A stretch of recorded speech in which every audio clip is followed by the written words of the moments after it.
Bora lá, galera, mais um vídeo aqui do nosso canal em um jogo, né, e numa noite aí bem iluminada dos goleiros do Corinthians e do Fortaleza. A partida terminou 0-0, partida bastante movimentada. O Corinthians apresentou um bom futebol. O Corinthians teve uma posse de bola bem grande, né, nesse jogo contra a equipe do Fortaleza. O jogo foi na Neoquímica Arena, o empate foi ruim, né, principalmente para o Corinthians, né, que estava de olho na parte de cima da tabela de classificação. O Corinthians chega a 5 pontos e o Fortaleza chega a 6 pontos. Carlos Miguel, hein, galera? Carlos Miguel parece que pegou a titularidade de vez no gol do Corinthians e desbancou o goleiro Cássio. Parece que o Cássio não vai voltar a ser titular tão cedo nesse time do Corinthians, galera. Deixa nos comentários a opinião de vocês sobre essa partida entre Corinthians e Fortaleza. Vamos acompanhar aqui um trecho da imprensa esportiva falando tudo sobre essa partida do Corinthians e do Fortaleza. Vou deixar o link também na descrição, galera. Crédito, direitos autorais e ESPN do Grupo Disney. Corinthians ficando muito mais com a bola, olha aí, 64,5%. Isso, não sei se vocês concordam, mas mais evidenciado ainda no primeiro tempo, né? Primeiro tempo, o Fortaleza pouco conseguia ficar com a bola, mas no geral tá aí, ó. Muito pouco, 34,5% para o Leão do PC. 18 finalizações do Corinthians, 9 certas contra 2 certas só do Fortaleza. Isso dá a dimensão do quanto o João Ricardo teve de trabalhar para evitar os gols do Corinthians. Exatamente. Essas 9 certas aí tem o quê? Umas 3 ou 4 defesas? Pelo menos 4 defesas difíceis. Difíceis. 5 grandes chances, 2 do Fortaleza, 21 ações na área rival contra 17. Olha, nos passes certos também a diferença muito grande, né? E escanteios 9-5, Fábio. É isso, Abel. O Corinthians foi melhor durante todo o jogo, né? Chamou a atenção um pouco mais o primeiro tempo pela produção ofensiva. O Corinthians criou muito mais chances no primeiro tempo, mas no segundo tempo também teve um controle do jogo. Eu acho que o Fortaleza cresce a partir do momento das substituições. Eu acho que o Vojvoda, ele poupa alguns jogadores, né? Preserva alguns jogadores para o início da partida. E o Corinthians, nas suas mexidas, coloca um time um pouco mais pesado, com um pouco menos de movimentação. Então, eu acho que o Fortaleza cresce no final do segundo tempo, né? Do meio do segundo tempo para o final, por conta dessas substituições. Jogadores mais acostumados do Fortaleza, jogadores titulares, e aí você eleva, o Fortaleza acabou elevando o nível de jogo e o Corinthians acabou tendo uma queda de rendimento. Mas se você olhar para o que aconteceu no jogo, não só os números, né, que são importantes, mas para aquilo que foi produzido dentro de campo, o Corinthians merecia sair com a vitória e acho que o grande destaque do jogo foi o João Ricardo, né, que participou com defesas muito importantes. E com relação ao meio, que eu falo com relação à montagem do Corinthians, Abel, é porque com essa repetição, né, de escalação, o Corinthians vai criando um entrosamento, uma conexão, e aí a gente percebe as movimentações são mais corretas, né? Então, assim, a gente via, por exemplo, o Ranieri tendo que, em alguns momentos, em outros jogos, ter que encaixar um pouquinho como um terceiro zagueiro, e aí ele obrigava uma movimentação do Garro para buscar a bola um pouco mais atrás. Então, assim, essa repetição com o Ranieri e o Bidon, por exemplo, isso deu liberdade para o Garro de criar, né, de pensar somente ali, quase que exclusivamente, com relação à criação de jogadas, dar uma sustentação defensiva. Então, assim, o Kaká e o Félix Torres tem aí 2, 3 jogos em sequência jogando juntos, e aí a gente sabe particularmente o quanto é importante você repetir a escalação, né? Você criar esse entrosamento, essa confiança entre os jogadores, e o Corinthians não conseguiu fazer isso durante boa parte dessa temporada. Então, assim, foram feitos muitos testes no sistema defensivo, no meio de campo, no ataque, e parece que agora, ele encontrando essa formação ideal, é lógico que não vai ser repetido todos os jogos, né? Porque tem um desgaste, enfim, uma sequência de jogos, mas o Corinthians precisa disso, repetir escalação, ter um padrão de jogo, e isso a gente conseguiu perceber um pouquinho no jogo de hoje. Mais uma vez, sem aquele atacante de ofício, Sim, aquele centroavante, Yuri Alberto nem foi relacionado, ainda se recuperando, o Pedro Raul entrando no segundo tempo, mas mais uma vez sem esse atacante de ofício, esse centroavante nato, vamos dizer assim, criando muitas oportunidades, né? Inclusive, a gente tem uma tela para falar um pouco mais do goleiro do Fortaleza, o quanto ele foi exigido, o João Ricardo, nesse jogo de hoje. A gente já viu algumas defesas, mas a gente tem também os números, olha aí, ó. Mapa de finalizações sofridas por João Ricardo no empate contra o Corinthians. Foi bola para tudo que é lado do gol, olha aí. Total 19, 9 no alvo, 9 defesas. Maior número de um goleiro e um jogo neste Brasileirão. Ainda faltam muitos jogos, Mas já me arrisco a dizer aí que ele está competindo para entrar naquela seleção da rodada do Bola de Prata, hein, Breler? Ah, já tava. E tem gente competindo com ele. O Fábio foi bem no jogo do Fluminense com o Galo. O Cleiton também brilhou hoje, mas uma partida como essa do João Ricardo, em que o goleiro é obrigado a fazer 9 defesas e pelo menos 4 delas difíceis, exigindo ali o reflexo, elasticidade dele, é algo notável e mostra como o Corinthians esteve muito próximo do gol. Não fosse essa atuação brilhante do João Ricardo, se ele não tivesse numa noite tão feliz, provavelmente o Corinthians teria saído com a vitória. E chama atenção, o Fábio já tocou nisso no comentário dele, que o Fortaleza guardou alguns jogadores. Fortaleza vai jogar em Potosí, altitude, a distância, a logística mais complicada. O Corinthians vai jogar contra o Nacional no Paraguai, uma distância mais curta, sem altitude. Então, compreensível a opção do Vojvoda, que já tinha poupado também alguns jogadores contra o Vasco pela Copa do Brasil. E aí, quando o Vojvoda vai ali lançando mão de alguns jogadores, o nível naturalmente melhora. E o Antônio Oliveira tem opções mais limitadas no banco. Hoje, é preciso reconhecer, o elenco do Fortaleza é melhor que o do Corinthians. Mais equilibrado, oferece mais opções por posição, não obriga o técnico a fazer eventuais improvisações. Então, e isso gastando menos que o Corinthians, porque o Fortaleza é muito assertivo em contratações e montagem de elenco. Então, quando o Vojvoda tem esse leque de opções, pode entrar com o Marinho, o Lucero, que é um centroavante ali de mais presença de área e mais definidor que o Renato Kaiser. Do lado esquerdo entra o Moisés, um atacante que fez uma grande temporada no ano passado. Então, é um repertório grande também de qualidade que o Fortaleza tem. E o Corinthians competiu com isso, e tudo bem, o Corinthians jogando em casa, mas a gente precisa frisar que o Corinthians está num estágio ainda de construção. E o Fortaleza já passou por tudo isso. Fortaleza hoje tem um elenco consolidado, Fortaleza hoje a casa ali totalmente organizada, Vojvoda dominando todos os processos. O Antônio Oliveira ainda está começando a jornada dele. Então é natural que o Corinthians ainda observe alguns períodos de oscilação, como observou há pouco tempo, até voltar a ganhar.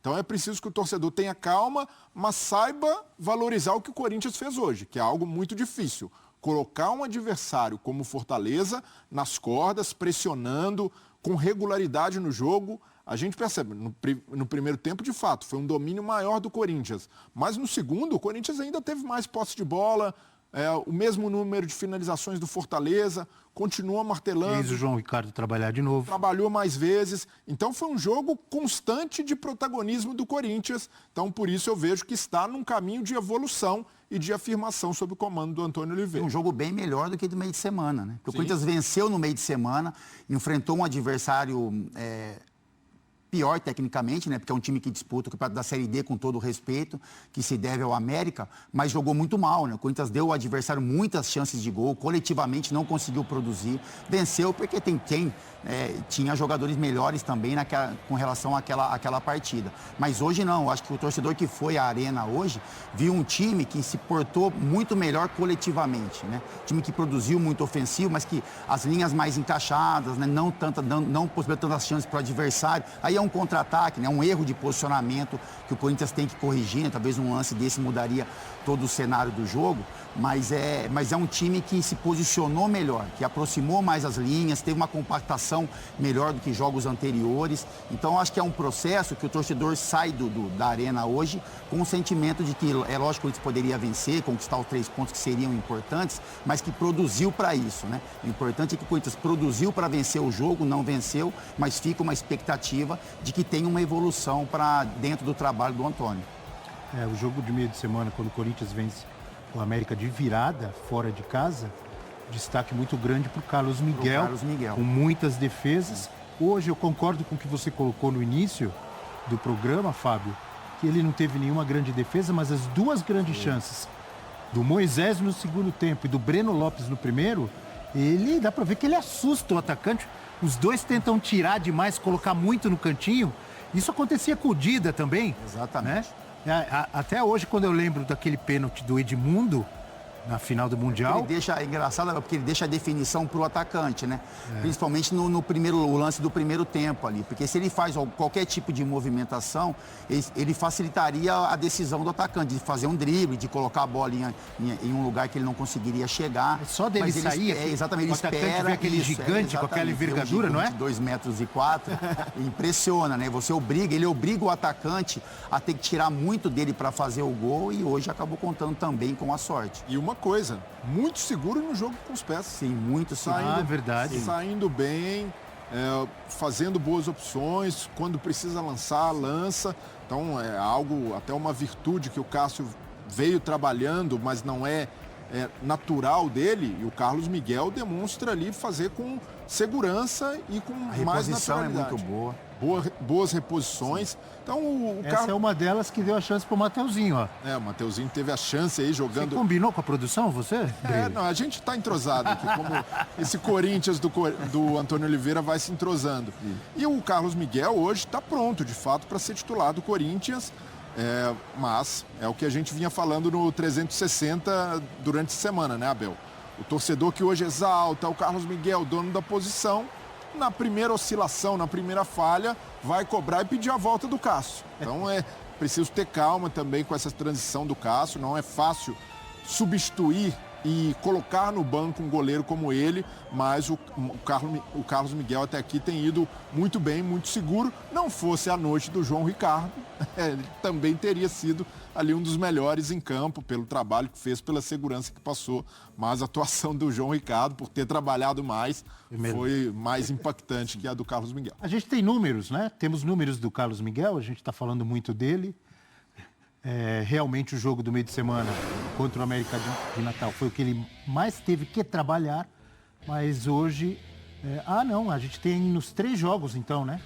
Fluminense, América de Natal e Fortaleza. Então, são essas 3 partidas, 2 sem sofrer gol, as 2 pelo Brasileirão. Fluminense hoje sofreu um gol contra o América, 41 finalizações sofridas nos 3 jogos, 11 certas, 10 defesas. E aí tem a porcentagem 90,9. Para um goleiro que assume o lugar de um ídolo como o Cássio, da maneira que foi, né? Não é que o Cássio foi vendido, o Cássio está machucado, não. Com todo aquela falação e tal, o Cássio pressionado, ele assume com uma pressão também o Carlos Miguel. E tem respondido, parece que é um experiente que entrou e não é um jovem, né? Acho que para ele se estabelecer, Abel, assim como titular do Corinthians, os números teriam que se aproximar disso mesmo, né? Porque assim, uma falha do Carlos Miguel em algum jogo, porque ele sofreu um gol em 3 jogos. O gol que ele sofreu foi um chute desviado, né? Então, assim, tem um desvio do atacante quase que sem querer. Dele. Então, não tem nem participação, não tinha como ele fazer qualquer tipo de movimentação. E nas vezes que ele foi solicitado nesses 3 jogos, ele esteve pronto a ajudar, né? Então, assim, para você substituir o Cássio, o tamanho do Cássio, né, envergadura, enfim, dentro do clube, a idolatria que se tem com o Cássio, o Carlos teria que produzir muito e ele vem fazendo isso. Então, você olha para um cenário de goleiro hoje, você vê o Carlos Miguel como titular do Corinthians, né? É lógico que o Cássio vai ser sempre uma sombra, né? Ele vai ter que manter esse nível de atuação, essa regularidade, mas os números mostram que ele tem capacidade para assumir essa função, que o trabalho do dia a dia é muito forte, né? Então, assim, em cima do que o Baylor falou, que é importante para esse Corinthians também, além de ser um goleiro de estatura, boa saída do gol, defesas importantes, também sabe fazer algo até melhor do que o Cássio, que é essa questão com os pés, né? O Cássio tem uma dificuldade, né? Ele é muito importante na história, mas a gente sabe da dificuldade que ele tem dessa reposição, né? De uma saída de bola com um pouquinho mais de qualidade. Não é isso que define o goleiro, mas quando você pega um goleiro que tem uma boa saída, que faz defesas importantes, que tem esse retrospecto bom com os pés, então mostra que o trabalho da equipe, né, que cuida dos goleiros do Corinthians é muito boa e o Carlos Miguel merece muito essa condição de titular hoje. E eu concordo plenamente, né? Hoje o titular é o Carlos Miguel, mas ainda é uma amostragem curta, né, sim, Fábio? Sim. É preciso ter calma com isso, até para não criar uma expectativa desmedida em cima do Carlos Miguel.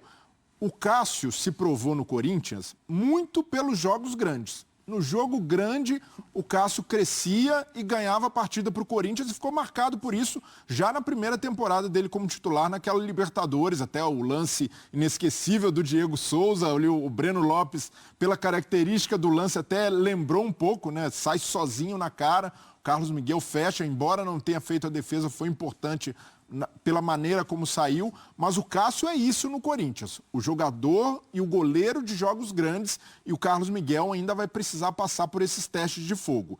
Algo que ainda preocupa no Corinthians é que a gente estava vendo os números e são mais de 10 finalizações sofridas em média pelo Corinthians nesses 3 jogos.